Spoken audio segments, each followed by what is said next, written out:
Hey, this is Majin, and here's my comic pull list for April 18th, 2018. This is the manga from last week that I forgot to bring in. My Sister's a Demon. And I think for the most part I can rifle through it. There's nothing too terribly bad. But, basically, the kid finds the demon in the storage shed, and the demon's gonna basically jack him up in the future and gives him a wish. But he wishes that he wants a sister, wants her to stay as his sister and do sister things, brother sister things, legitimate brother sister things, like reading together, cooking together, boring stuff like that. But it has a charm, and she starts digging the fact that she likes the sister being his sister. Great manga. I'm telling you,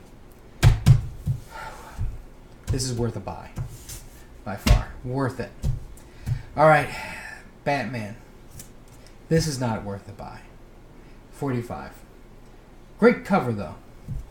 The reason why I'm saying it's not worth a buy is because we're still dealing with time travel. We're dealing with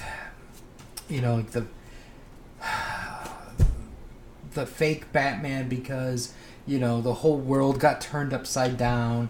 We have Booster Gold again, and don't get me wrong, I like Booster Gold as a character, but it's like, Marvel ruined time travel, and DC, Marvel does things, DC copies. DC does things, Marvel copies.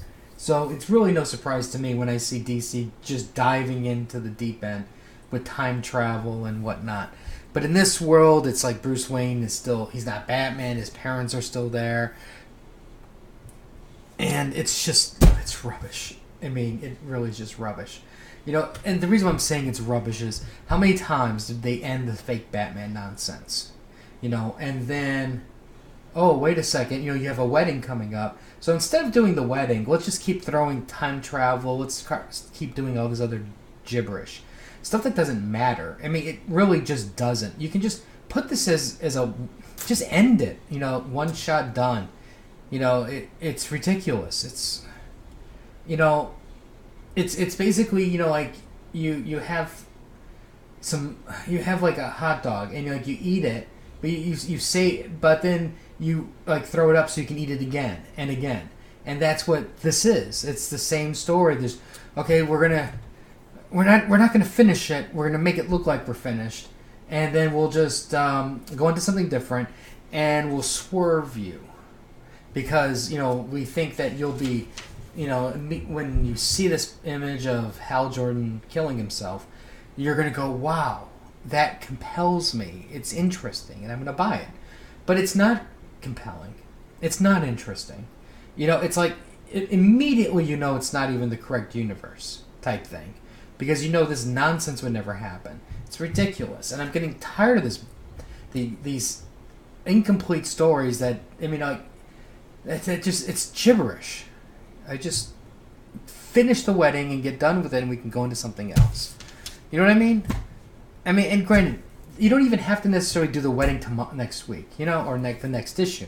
But build towards that. Throw legitimate stories in the middle of this. And then keep building towards the wedding, to build up the anticipation, to build up the fact that you're going to charge us $7.99, $7.95, for the triple-sized issue with 16 covers of, there's the good guys at the wedding, the bad guys at the wedding, alternate costumes, alternate realities. Everybody who's drawn Batman in the last 10 years gets their cover. Does this sound familiar? And it's like, just do that. This does not make me want to buy the wedding issue. This makes me want to just cancel Batman. Next up, we got Super Sons. Now, Super Sons is one of my favorites. Unfortunately, DC's canceling it, and my guess is they're canceling it because Bendis is coming in to do Superman, and there's probably going to be some retconning, and there's things that aren't going to quite make sense in this story arc or storyline, so they're going to have to cancel it, don't do anything, and reboot it.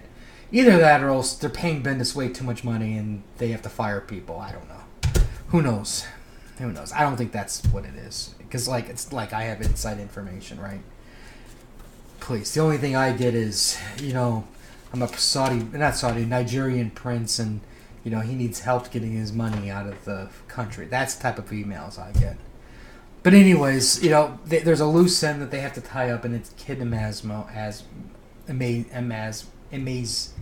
Kid Amazing, and I know that's not the name, but it's just I'm just there's a part of me that just is like the writing and editors are just so afraid to take chances at building new rogue galleries or new characters.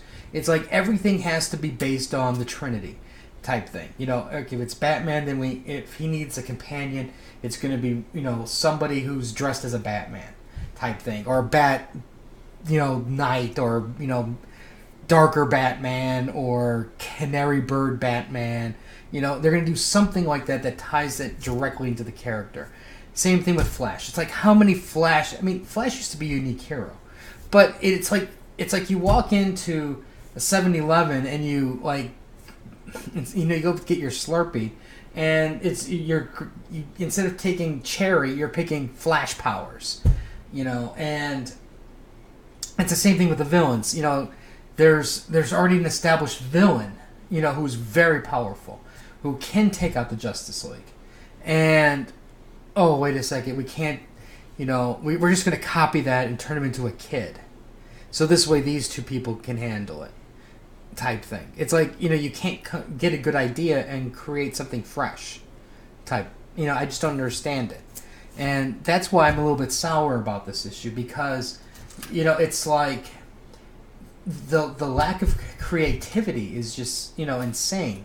Anybody can write the middle. The tough part is to come up with the beginning, the middle, and the end, and who the protagonists, antagonists are.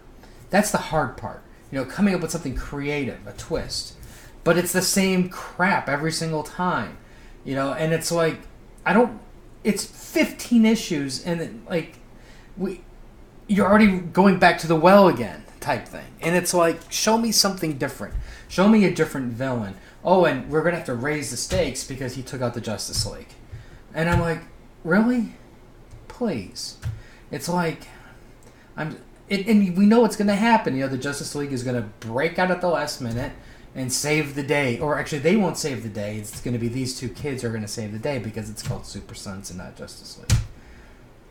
It's, you know what I mean? It's just frustrating. Damage. Really, Damage versus Poison Ivy. This is like a joke fight. It's, how about, you know what I mean?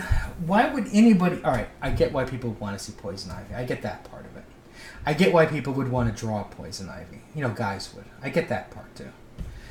Because this guy's got naked Poison Ivy pictures with doing things with plants. That is a fact. The problem we have here is you don't have a complementary hero-villain.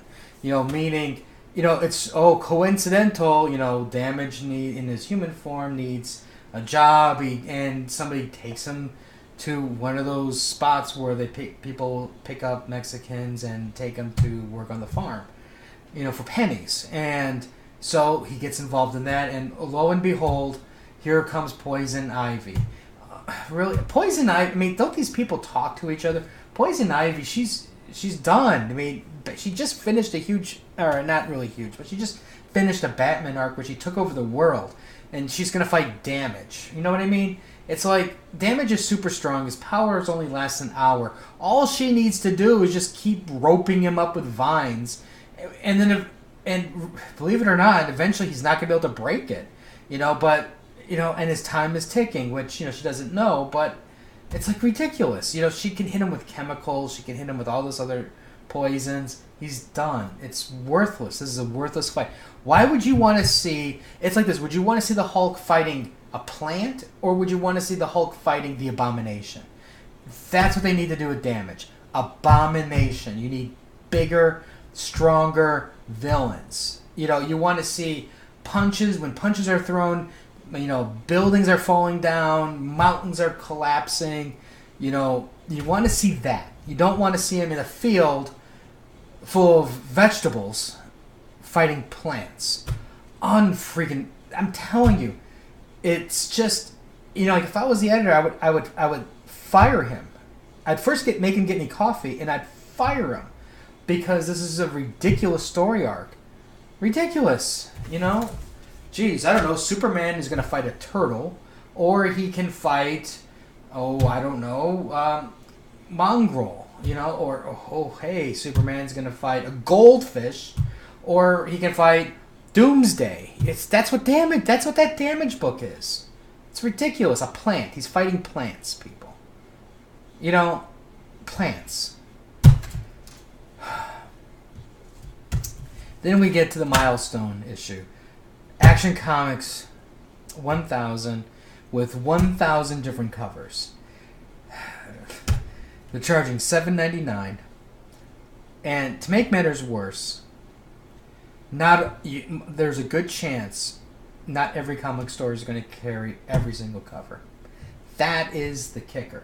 So now people are going to have to go online, eBay, and hunt down covers. And I'm not even saying that I want to collect all the covers. But let's say you go, you know what? I'm kind of picky. I want a specific artist because I really like that artist.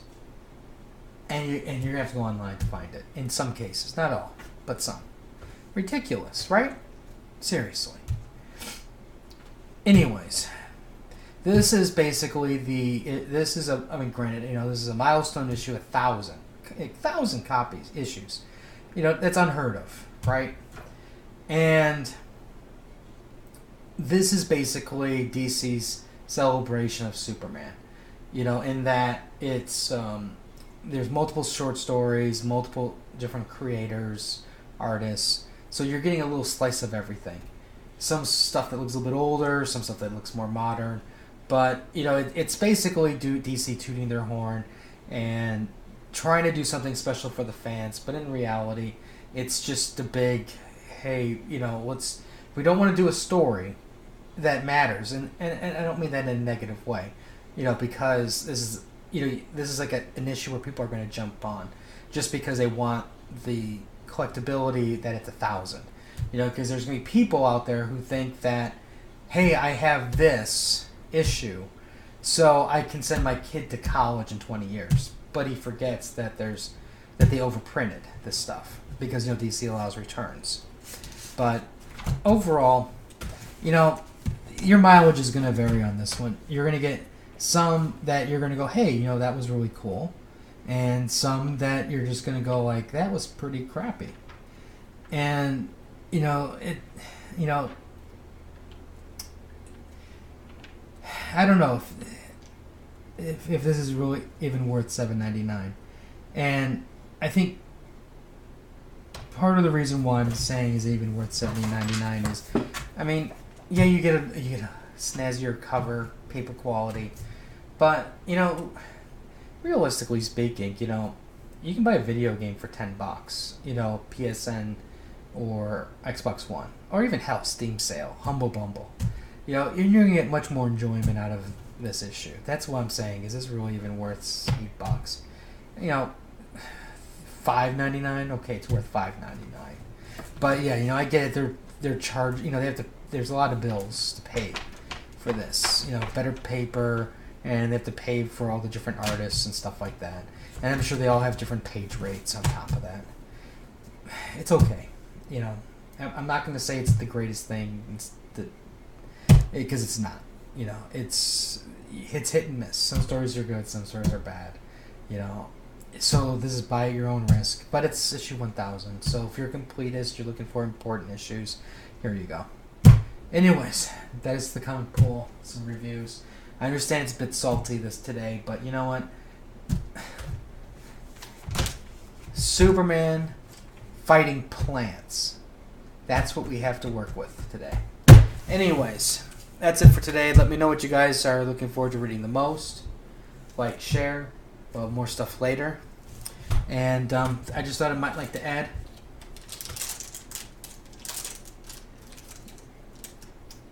banana flavored Kit Kats. Very delicious. This is a Easter flavor.